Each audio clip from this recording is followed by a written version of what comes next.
गेल्या काही दिवसांपासून मुंबईमध्ये पावसाची संततधार जी आहे ती सुरू आहे। काल रात्री देखील मुंबई आणि उपनगरामध्ये पाऊस जो आहे तो मोठ्या प्रमाणामध्ये बरसत होता, परंतु सकाळ झाल्यापासून मुंबईमध्ये पावसाने विश्रांती घेतलेल्याचं चित्र आपल्याला सध्या पाहायला मिळतं। परंतु मुंबईवरती ढगाळ वातावरण जे आहे ते कायम असल्याचं सध्या तरी आपल्याला पाहायला मिळतं। सध्या आपण मुंबईमधल्या सायन परिसरामध्ये आहोत आणि सायन परिसरामधली ही दृश्य आपण पाहू शकतो की मुंबईमधील रस्ते वाहतूक जी आहे ती सध्या सुरळीत असल्याचं आपल्याला पाहायला मिळतं। त्याचसोबतच मुंबईची लाईफलाईन समजली जाणारी लोकल सेवा देखील सध्या वेळापत्रकानुसार धावत आहे। त्यामुळे कुठेतरी नोकरदार वर्गाला जो आहे तो दिलासा मिळालेला आहे, कारण की सकाळीच नोकरदार वर्ग जो आहे तो आपल्या कामासाठी घरातून बाहेर निघत असतो आणि त्यावेळेसच जर रस्ते वाहतुकीवरती ट्रॅफिकची समस्या आली किंवा रेल्वेचं वेळापत्रक कोलमडलं तर मनस्ताप जो आहे तो या नोकरदार वर्गांना झेलावा लागतो। परंतु सध्या अशी कोणतीही परिस्थिती सकाळी मुंबईत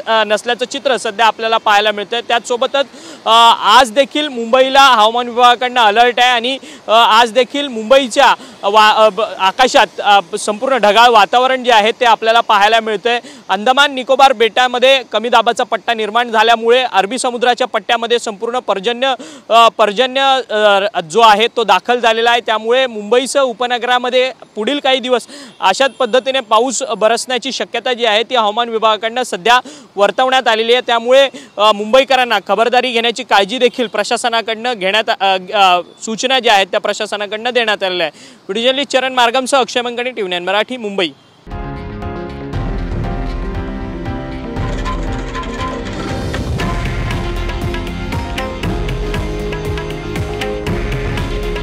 हे आहे देशातील नंबर 1 न्यूज नेटवर्क आणि आपण पाहत आहात TV9 मराठी। काळजी तुमची, हित महाराष्ट्राचं।